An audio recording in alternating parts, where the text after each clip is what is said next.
स्वराज्याचे संस्थापक छत्रपती शिवाजी महाराज, भारत राज्यघटनेचे शिल्पकार भारतरत्न डॉक्टर बाबासाहेब आंबेडकर, थोर समाज सुधारक महात्मा ज्योतिबा फुले, प्रकल्पग्रस्तांचे नेते स्वर्गीय दिबा पाटील यांच्या पवित्र स्मृतीस मी सर्वप्रथम विनम्र अभिवादन करतो। आज नवी मुंबई येथील बेलापूर मतदारसंघाच्या नागरिकांना आज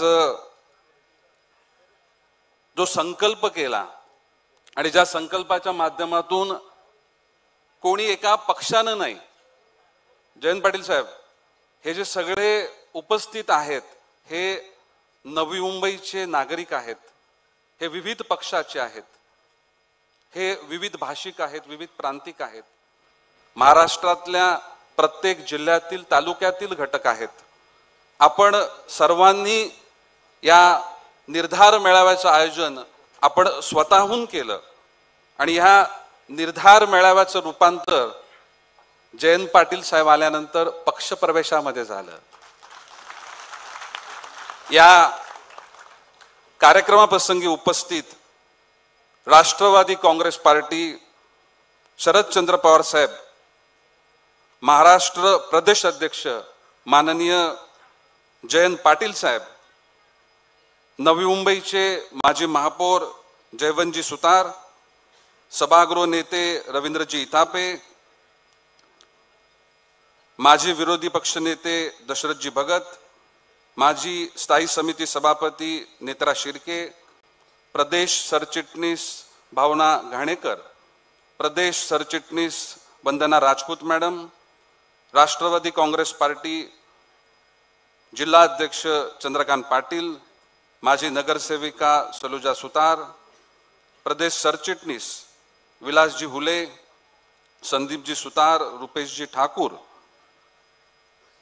भरतजी नखाते, संपतजी शेवाळे, शुभांगी पाटील मॅडम, श्यामराव महाडिक, माझे बंधू Vaibhavji Naik, doctor Jayaji Nath, Surajji Patil, Ashokji Gurkhe, Amitji Medkar, Ganeshji Bhagat, Prakashji More, Rajeshji Shinde, Vishalji Dolas, Shashikala Patil madam, Nishantji Bhagat, Shrimati Phashibai Bhagat, Rupali Bhagat, Vaijanti Bhagat, Surajji Patil, Madhuri Sutar, Bhagwanji Dhakne, Sureshji Shetty, Jayashree Thakur, Shilpa Kambli madam, Meera Patil madam, Gawas madam, Pradeepji Gawas, Girishji Mhatre, Rekha Mhatre, विनोदजी म्हात्रे, गणेशजी म्हात्रे, सुरेखा नरबागे, सुनीलजी पाटील, विवेकजी पाटील, राजेश्री कातकरी, स्नेहा पालकर, शैला नाथ मॅडम, सुरेखा इथापे मॅडम, अनवरजी शेख, पूजा मेडकर मॅडम, माझे बंधू भरतजी नाईक, विजयजी वाळुंज, विजयजी घाटे, निवृत्ती कापडणे, सुनीलजी घरज, सुनीलजी सुतार, स्वाती लाहोटी, अंजली वाळुंज, सुनंदा पाटील, रोहिणी शिंदे, गणेशजी रसाळ, अशोक नरबागे, सुरेश शिंदे, रवींद्र म्हात्रे, बाळकृष्ण बंद्रे, सुदत दिवे, निशांत पाटील, सुभाष गायकवाड,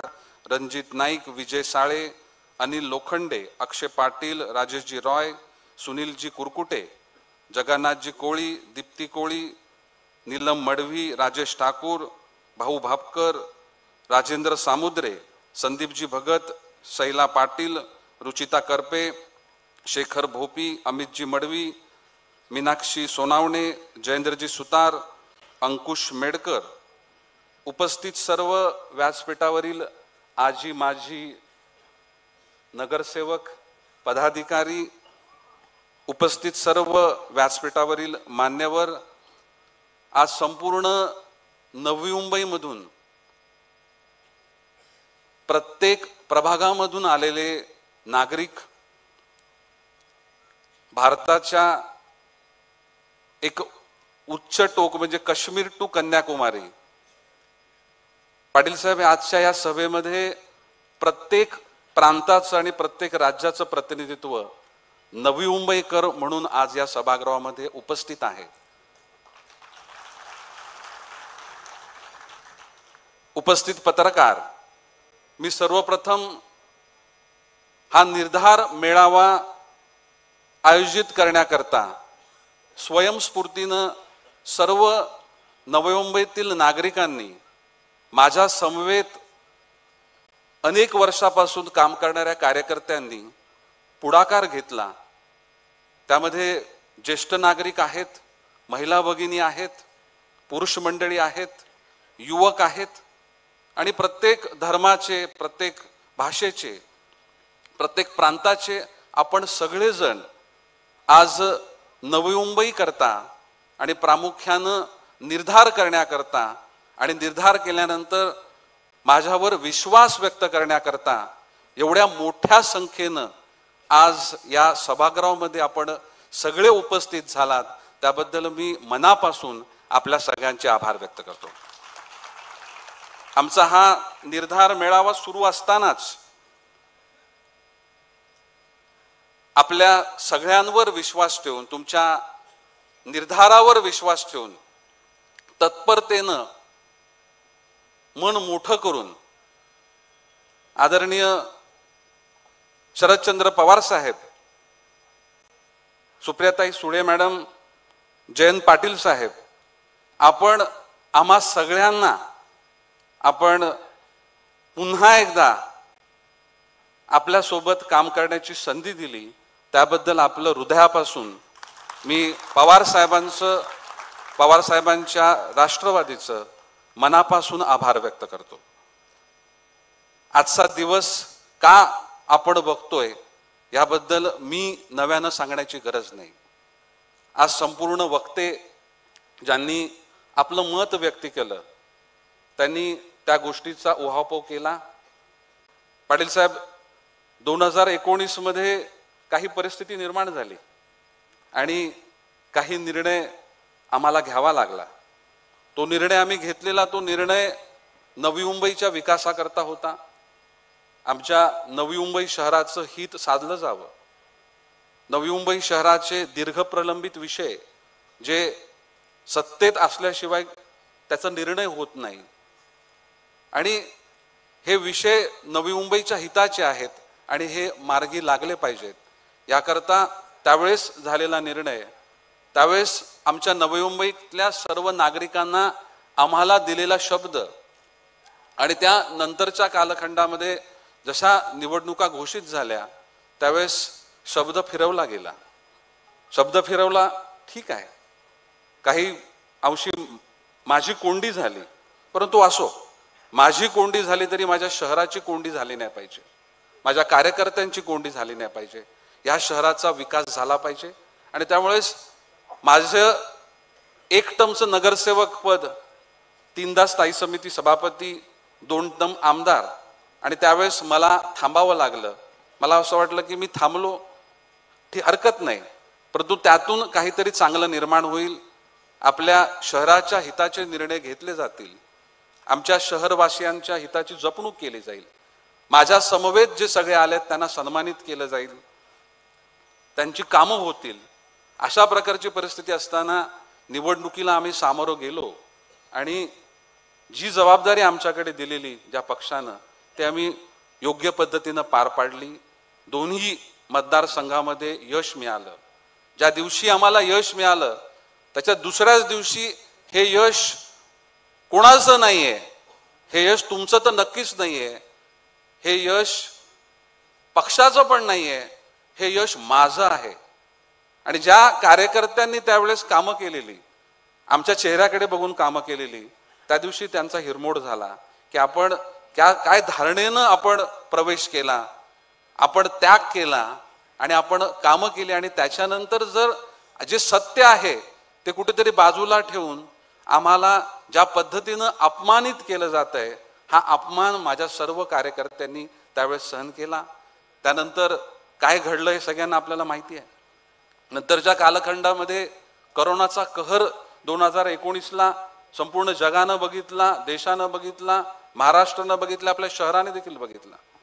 पाटील साहेब, मी जबाबदारीने आपल्याला सांगतो की इतर पक्षातल्या प्रत्येक घटकानं कामं केली, परंतु प्रामुख्यानं नवी मुंबई शहराचा जर आपण विचार केला तर कोविडच्या कालखंडामध्ये ह्या डायसवर बसलेल्या लोकांनी जे काम केलं ते कर्तव्य म्हणून केलं, आपल्या जीवाची देखील पर्वा नाही केली. याच्यामधले अनेक नगरसेवक, महिला नगरसेविका एकदा नाही दोनदा त्यांना कोविड झालेला आहे, परंतु जनसेवेचं व्रत कोणी पाठीमागे ठेवलं नाही, ते कामं करत बसले आणि त्यांनी आपल्या कर्तव्याची जी जाण आहे, कर्तव्याची पूर्तता त्या कालखंडात योग्य पद्धतीनं केली. तो कालखंड निघून गेला, पुढचा कालखंड आला ज्याच्या वेळेस नवी मुंबई शहराच्या हिताचा निर्णय, या गोष्टीचा उल्लेख आज केलाच पाहिजे की हा नवी मुंबई महानगरपालिकेची स्थापना होण्यापूर्वी नवी मुंबईमधील जेव्हा गावांच्या पूर्ण 12.5% जमिनीचं वाटप झालं, ग्रामस्थांच्या जमिनी या संपादित केल्या गेल्या, तेव्हा स्वर्गीय दिबा पाटलांनी आपल्या नवी मुंबई शहरातल्या आगरी कोळी बांधवांची बाजू मांडली आणि त्यावेळेस खऱ्या अर्थानं या आगरी कोळी बांधवांना 12.5% देण्याचं धाडस आणि मूळतः हा निर्णय कोणी घेतला असेल तर तो शरदचंद्र पवार साहेबांनी घेतला. नवी मुंबई महानगरपालिकेची स्थापना झाली, हा विषय नवी मुंबईच्या स्थापनेच्या अगोदरचा आहे, परंतु नवी मुंबई महानगरपालिकेच्या स्थापनेनंतर प्रत्येक कालखंडामध्ये जे नवी मुंबई शहराच्या हिताचे निर्णय आहेत किंवा त्या निर्णयामध्ये जेव्हा अडचण आहे तेव्हा त्या प्रत्येक विषयाकरता पाठबळ देण्याचं काम हे शरदचंद्र पवार साहेबांच्या माध्यमातून सातत्यानं झालं. त्यांनी नेतृत्वाला बळ दिलं. सगळ्यात मोठा प्रश्न म्हणजे नवी मुंबई महानगरपालिका स्थापना झाल्यानंतर या शहराला सर्वात मूलभूत गरज कुठली असेल तर ती पाण्याची गरज होती. पाणी म्हणजे आपण पूर्ण ठाण्यासारखं शहर हे देखील बारवीर डॅमवर डिपेंड आहे. अपर वैतरणा, मिडल वैतरणा या धरणातून मुंबईसारख्या शहरामध्ये पाणी येत असतं, परंतु नवी मुंबई सारख्या शहराला जर पाणी द्यायचं असेल तर कोणताही स्कोप त्या कालखंडामध्ये नव्हता. आज या एका व्यक्तीच्या नावाचा उल्लेख करावाच लागेल. स्वर्गीय RR पाटील साहेब यांच्या माध्यमातून आमच्या नेतृत्वानं पुढाकार घेतला, शरद पवार साहेबांनी त्याला बळ दिलं आणि नवी मुंबई शहराच्या पाण्याची समस्या दूर झाली. अनेक विषय. आज दुसरा एक महत्वाचा विषय, आपण सगळेजण पाम बीच वरून जाताना नवी मुंबई महानगरपालिकेची हेड ऑफिस आपण बघतो, ती बिल्डिंग बघताना आपल्याला अभिमान वाटत नाही का? वाटतो की नाही आपल्याला? ही हेड ऑफिसची आपली इमारत ही अशा ठिकाणी व्हावी की ज्या ठिकाणी प्रत्येकाला त्या बिल्डिंग मध्ये जाणं सोपं होईल आणि एक आयकॉनिक स्ट्रक्चर तयार व्हावं. त्यावेळेस खूप अडचणी होत्या. सिडकोच्या माध्यमातून टाळाटाळ केला गेला, अडवणूक केली गेली. जेव्हा भूखंड निश्चित झाला, JD सुतार साहेब आठवतंय तुम्हाला, जेव्हा भूखंड निश्चित झाला तेव्हा महानगरपालिकेची क्षमता जेवढी आहे त्याच्यापेक्षा खूप मोठी रक्कम ही सिडकोनं मागितली आणि त्यावेळेस मुख्यमंत्री सुशीलकुमार शिंदे साहेब होते. त्यावेळेस आमच्या नेतृत्वानं त्यांना विनंती केली की नवी मुंबई महानगरपालिका आहे, नवी मुंबई महानगरपालिकेतल्या ग्रामस्थांच्या जमिनी ह्या सिडकोनं संपादित केल्यात, MIDCनं संपादित केल्यात. या शहराला योग्य असं त्या ठिकाणी हेड ऑफिस आणि ते देखील जी जागा ही मोक्याच्या ठिकाणी आणि ते देखील नाममात्रदारानं मिळाली पाहिजे. पवार साहेबांनी तो पुढाकार घेतला आणि नाममात्र दरानं हेड ऑफिसचा प्लॉट आपल्याला दिला गेला. असे अनेक निर्णय आहेत. जेव्हा जेव्हा नवी मुंबई शहराच्या हिताची जपणूक करण्याचा विषय आला, एखाद्या प्रकल्पाला राज्य स्तरावर मंजुरी असेल, केंद्र स्तरावर मंजुरी असेल, या शहरातल्या प्रत्येक घटकाचा टॅक्स वाढू नये किंवा या शहरामध्ये प्रत्येक गोष्टी व्यवस्थित झाल्या पाहिजेत, अशा प्रकारची भूमिका मांडत असताना जेव्हा जेव्हा अडचणी आल्या तेव्हा आदरणीय पवार साहेबांनी आपल्या नवी मुंबईच्या बाजूनं कोल दिला आणि आपल्याला मदत केली. या गोष्टीचा उल्लेख मी का करतो? कारण 2019च्या कालखंडानंतर जी आता ही 2 वर्षाची त्या ठिकाणची परिस्थिती निर्माण झालेली आहे, आपल्याला 2 वर्षापूर्वी पाण्याच्या समस्येला समोर जावं लागत होतं का? 2021 पासून काय परिस्थिती आहे? आपल्या शहराला पाण्याच्या समस्येला सामोरं जावं लागतं. याचं कारण असं आहे, कारण ज्यांच्याकडे या शहराच्या त्या विभागाच्या पाण्याची किंवा निर्णयाची जपणूक करण्याची आवश्यकता होती, जेव्हा जेव्हा आपण पाणी कमी झालं आणि ते का कमी झालं, आपलं पाणी दुसरीकडे वळवलं गेलं, ते वळवलं गेलं असताना जेव्हा जेव्हा आपल्या नेतृत्वानं मी जेव्हा आवाज उचलला तेव्हा तो फक्त माझाच आवाज दिसला की हे काय बोलतायत. कारण आम्हाला स्वतःचं राजकारण पुढे टिकवायचं नव्हतं, आम्हाला शहरवासियांचं हित बघायचं होतं. त्यामुळे जेव्हा जेव्हा शहरावर अन्याय झाला, शहराच्या हक्काच्या गोष्टी बाहेर नेण्याचा प्रयत्न केला, तेव्हा आम्ही आवाज उचलला. परंतु इतर कोणत्याही व्यक्तीकडून तो आवाज उचलला गेला का? नवी मुंबई महानगरपालिकेचं पाणी इतर शहरात वळवलं गेलं, नायकांशिवाय कोणी बोललं का? या शहरामध्ये 14 गावांचा निर्णय झाला. 14 गावांचा निर्णय होत असताना आपल्या शहरातल्या टॅक्स पेअरचे पैसे, म्हणजे ते थोडे 200-300 करोड नाही, जर 14 गावामध्ये जर काम करायचं असेल तर आपल्याला किमान तिकडचं इन्फ्रास्ट्रक्चर करायला 6 ते 7 हजार करोड रुपये द्यावे लागतील.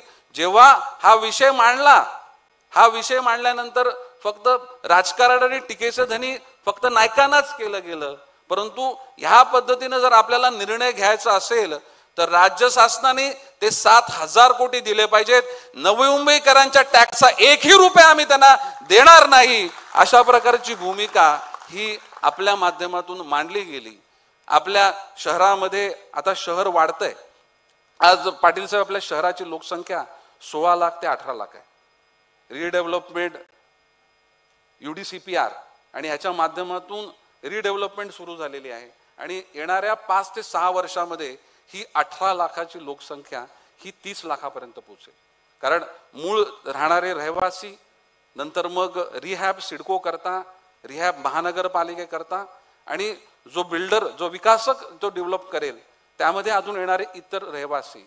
त्यामुळे या शहरामध्ये, ह्या शहराची वाढ होत असताना या शहराच्या सुविधा देखील त्याच टप्प्यानं वाढल्या पाहिजेत. मग ती पाण्याची गरज असेल, कचऱ्याची विल्हेवाट असेल, शाळांकरता भूखंड असतील, हॉस्पिटल करता भूखंड असतील आणि इतर सर्व सुविधा या 2 वर्षाच्या कालखंडामध्ये या शहराचं म्हणजे संपूर्ण वजाबाकी झालेली आपण बघितलेली आहे. JD सुतार साहेब जेव्हा महानगरपालिकेमध्ये महापौर म्हणून त्यांचा कार्यकाळ संपला तेव्हा महानगरपालिकेमध्ये 2200 कोटी हे FD होते आणि 3000 करोडची सरप्लस होती. आजचा जर आपण आढावा घेतला तर ते पैसे कधीच संपलेले आहेत, उलटा कर्ज आपल्या महानगरपालिकेवर चढलेलं आहे. आणि अशा परिस्थितीमध्ये 2019 नंतर 2024 आपल्या शहराच्या हिताची भूमिका मांडणारा व्यक्ती हा लोकप्रतिनिधी म्हणून हा विधानसभेमध्ये जाईल, अशा प्रकारचा विचार प्रत्येकाचा होता. पक्ष संघटना म्हणून काम दिल्यानंतर ती सेवा आहे म्हणून आम्ही प्रयत्नांची पराकाष्ठा केली. जे काम आलं ते काम आम्ही केलं. अनेक कार्यकर्ते, आज सकाळचा कार्यक्रम संपतो तर मग संध्याकाळी दुसऱ्या कार्यक्रमाचं त्या ठिकाणी म्हणजे माहिती दिली जाते की उद्या आपल्याला हा कार्यक्रम करायचा आहे. सगळ्यांनी ते कार्यक्रम राबवले, त्यांनी आमचा चेहरा बघितला. परंतु जो सन्मान जो प्रत्येकाला मिळायला हवा होता तो सन्मान मिळाला नाही. 2024ला आम्हाला अपेक्षा होती की आम्ही सर्वांनी जी मेहनत केलेली आहे, आम्ही जे श्रम घेतलेले आहेत या शहराकरता, कार्यकर्त्यांकरता, संघटनेकरता आमचा विचार केला जाईल. परंतु नवी मुंबई शहराच्या नागरिकांचा, शहरांच्या मॅन्डेटचा, कार्यकर्त्यांच्या मॅन्डेटचा हा विचार केला गेला नाही आणि एकतर्फी निर्णय हा जाहीर झाला. निर्णय जाहीर झाला म्हणून आम्ही निर्धार मेळावा घेतोय का? नक्कीच नाही. आज नवी मुंबईच्या हिताची जपणूक केली पाहिजे. 2019ला जो निर्णय झाला आणि तो आम्ही मान्य केला, तो मान्य केल्यानंतर आम्हाला अनुभव काय आला? तो अनुभव असा आला की जो व्यक्ती, म्हणजे आता इथे नरबागे आहेत का? नरबागे कुठे आहेत तुम्ही? हा नरबागे सर एक SC समाजाचा आमचा एक नगरसेवक, खूप कष्टकरी आहे, मेहनत करून त्याने आपलं जीवन घडवलंय. त्याच्या मिसेस देखील आहेत. ह्या नरबागेनी एक त्याचं काम होतं आणि तो काम असताना त्यांनी संबंधित आमदाराला फोन केला की बाबा मला असं असं काम आहे आणि मला लेटर हवंय. तर त्यांनी स्पष्ट सांगितलं,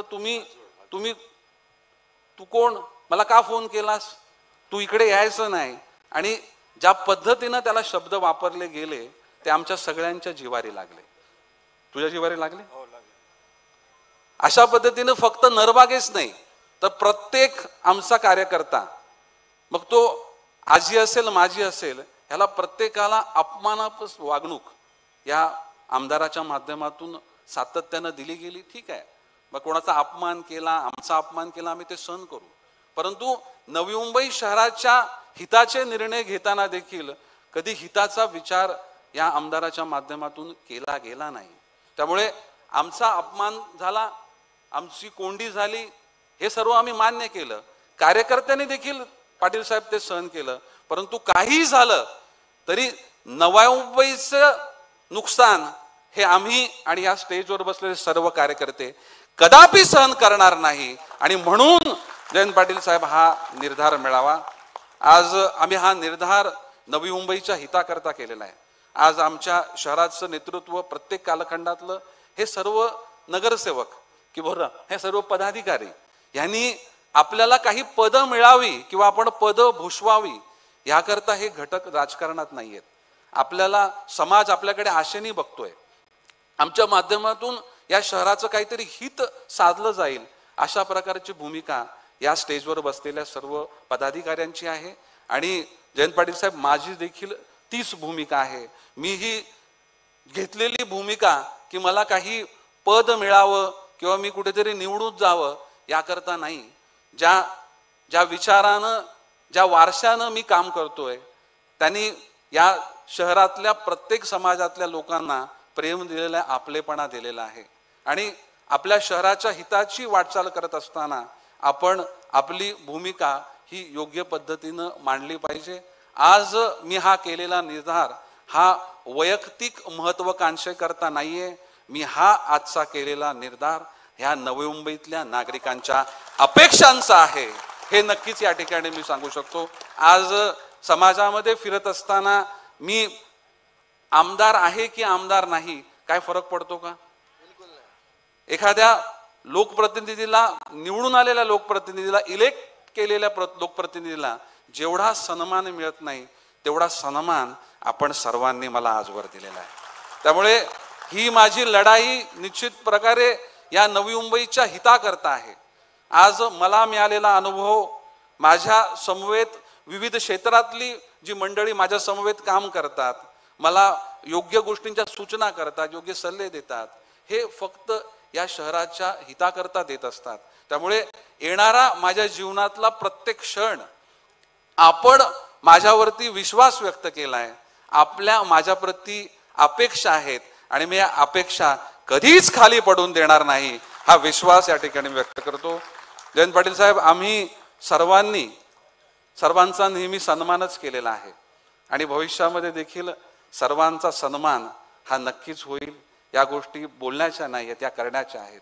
आणि जे संस्कार आणि ज्या पद्धतीची वागणूक नाईक परिवाराकडून प्रत्येक नागरिकाला दिली जाते याची प्रचिती येण्याचा अनुभव प्रत्येक नागरिकाला आहे.